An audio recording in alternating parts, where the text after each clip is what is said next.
তুমি আজ কান্না করছো, চোখের পানি যেন থামছেই না। তুমি বুঝতে পারছো না কেন এমন হচ্ছে আর কতদিন এমন চলবে।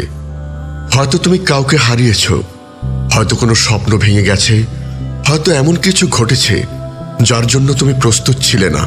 তবু তুমি চুপচাপ সহ্য করেছ। তুমি শুধু আল্লাহকে বলেছ, হে আল্লাহ, তুমি তো জানো আমি কাঁদছি। আসসালামু আলাইকুম ওয়া রাহমাতুল্লাহ। স্বাগতম উম্মাহ কণ্ঠতে। এটি এমন একটি জায়গা যেখানে কান্না লজ্জার নয়, বরং আল্লাহর কাছে পৌঁছানোর এক মোক্ষম উপায়।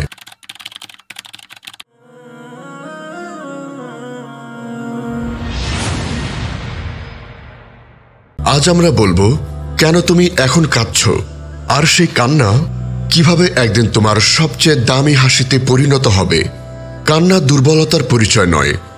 রাসূল সাল্লাল্লাহু আলাইহি ওয়াসাল্লামও কেঁদেছেন। তিনি কেঁদেছেন সন্তান হারিয়ে, কেঁদেছেন উম্মার জন্য, কেঁদেছেন আল্লাহর ভয়ে ও ভালোবাসায়। তুমি যদি আল্লাহর সামনে কাঁদো তাহলে তুমি দুর্বল নও, তুমি সেই মানুষ যাকে আল্লাহ তার সবচেয়ে কাছের বান্দা বানাতে চান। কোরআনে বলা হয়েছে, নিশ্চয়ই কষ্টের সঙ্গে রয়েছে স্বস্তি। সূরা ইনশিরা আয়াত ৫-৬। দেখো, আল্লাহ বলেননি কষ্টের পর স্বস্তি, বলেছেন সঙ্গে।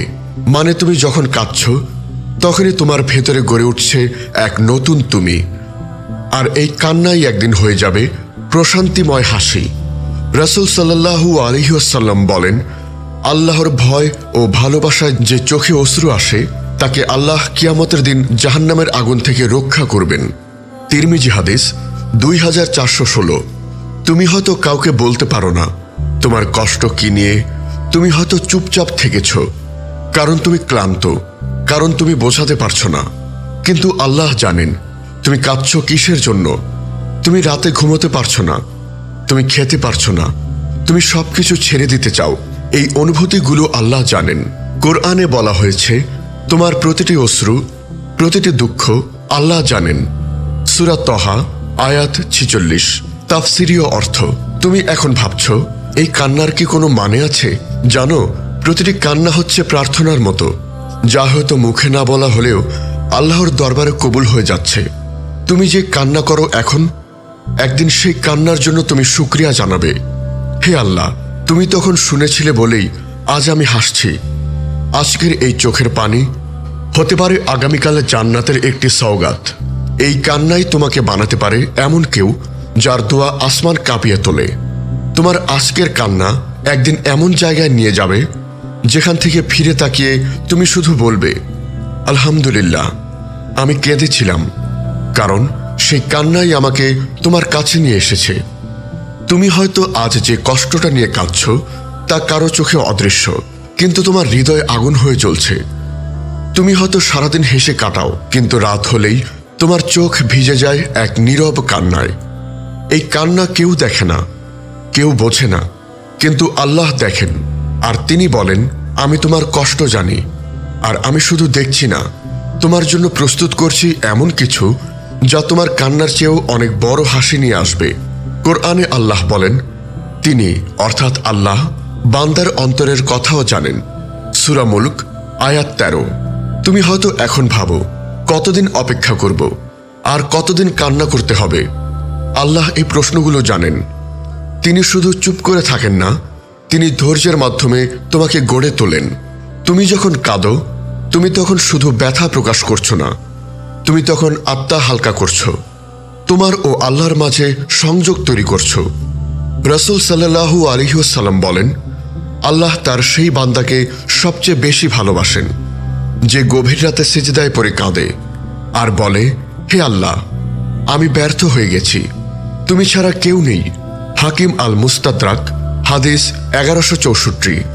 তুমি এমন একটা কান্না করছো যা হয়তো তোমার মুখে কোনো শব্দ ছাড়ে না, কিন্তু আসমানে তার প্রতিধ্বনি হয়। এই অশ্রু, এই দোয়া, এই নীরবতা তোমার ভরসার সাক্ষী। আল্লাহ তোমার কান্নাকে অগ্রাহ্য করেন না। তুমি হয়তো এখন যা হারিয়েছ, আল্লাহ তার চেয়েও ভালো কিছু দিয়ে তোমাকে ফিরিয়ে দেবেন ঠিক তখন যখন তুমি ভাবো সব হারিয়ে বসেছ। কোরআনে বলা হয়েছে, তোমরা ভাবো না তোমাদের আল্লাহ গাফিল, তিনি দেখছেন তোমাদের জন্য তিনি সময় নির্ধারণ করে রেখেছেন। সূরা ইব্রাহিম আয়াত 42। তুমি জানো না তোমার আজকের এই কান্না হয়তো আল্লাহর দরবারে এমন কিছু লিখে দিচ্ছে যা তুমি কখনো চাইতেও সাহস করতে না। তুমি ভাবো তুমি দুর্বল, আসলে তুমি আল্লাহর প্রিয় হয়ে যাচ্ছ, কারণ কেউ আল্লাহর সামনে এত কাঁদতে পারে না যদি সে তার সাথে গভীর সম্পর্ক না রাখে। তুমি কি জানো জান্নাতে একটি জায়গা আছে যেখানে আল্লাহ দেবেন শুধু সেই বান্দাদের যারা পৃথিবীতে নিঃশব্দে কেঁদেছিল তারই জন্য। তুমি হয়তো আজ চুপ হয়ে গেছো, মানুষের কাছে কিছু বলো না, তোমার কথা কেউ বোঝে না, কিন্তু আল্লাহ বোঝেন। তিনি তোমার চোখের অশ্রুকে হালকা বাতাসে রূপান্তর করে দেন, যা তোমার হৃদয় রেখে যায় প্রশান্তি। কোরআনে বলা হয়েছে আল্লাহর প্রতি ভরসা করো, তবে তিনি যথেষ্ট। সূরা আত-তালাক আয়াত 3। তুমি আজ যদি ভরসা রাখো তাহলে খুব শীঘ্রই তুমি বলবে, আল্লাহ তুমি জানতে আমি কাঁদছিলাম, তোমার দেরি ছিল, কিন্তু সেই অপেক্ষা ছিল আমার জীবনের শ্রেষ্ঠ সময়। তুমি আজ কাঁদছ, কেউ জানে না কেন কাঁদছ, কিন্তু আল্লাহ জানেন। তুমি একা একা কাঁদো কারণ তুমি কাউকে বোঝাতে পারো না। তুমি ভয় পাও, লজ্জা পাও, অথবা ক্লান্ত হয়ে গেছো, কিন্তু একমাত্র আল্লাহর সামনে কাঁদলে তোমার সেই কান্না হয়ে যায় ইবাদত। তুমি যা হারিয়েছ, যা চাওনি তবুও পেয়েছ, যা ধরে রাখতে পারোনি, এই সব কিছুর নামই হয়তো আজ কান্না, কিন্তু ভবিষ্যতে এগুলোর নাম হবে আলহামদুলিল্লাহ। কোরআনে আল্লাহ বলেন, অবশ্যই ধৈর্যশীলদেরকে পরিপূর্ণ প্রতিদান দেওয়া হবে, কোনো হিসাব ছাড়াই। সূরা জুমার আয়াত 10।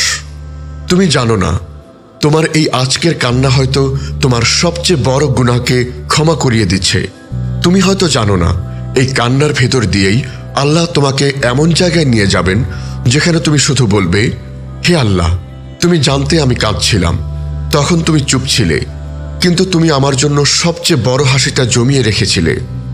রাসূল সাল্লাল্লাহু আলাইহি ওয়াসাল্লাম বলেছেন, আল্লাহ তার বান্দাকে খুব ভালোবাসেন যে রাতে উঠে একা একা সিজদায় পড়ে কাঁদে। মুস্তাদরাক হাকিম হাদিস 1164। এই কান্না তোমার দুর্বলতা নয়, তোমার কান্না তোমার বিশ্বাসের সবচেয়ে শক্ত প্রমাণ। কারণ কান্না তখনই সত্য হয় যখন সেটা শুধু মানুষ নয়, আল্লাহর কাছে পৌঁছায়।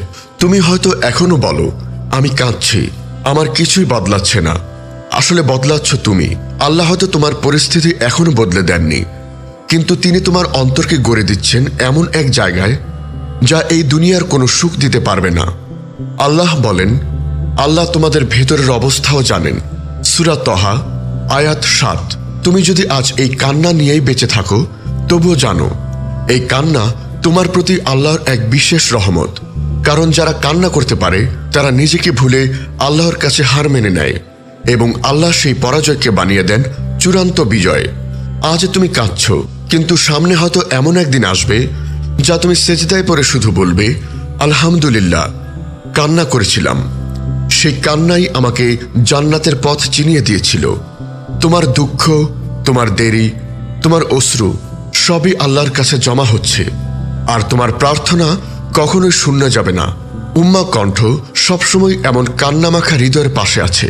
তাই আমাদের ইউটিউব চ্যানেলে সাবস্ক্রাইব করে রাখো আর ফেসবুক পেজে ফলো করো, যেখানে আমরা কাঁদতে শিখি সাহস নিয়ে আর হাসতে শিখি ঈমান দিয়ে। হে আল্লাহ, যাদের চোখে এখনো অশ্রু আছে তাদের তুমি এমন এক হাসির দিন দাও যেদিন তারা বলবে, হে আল্লাহ, আমার কান্না বৃথা যায়নি, তুমি শুনেছিলে আর আমি পেয়েছি তোমার রহমতের পূর্ণতা। আমিন।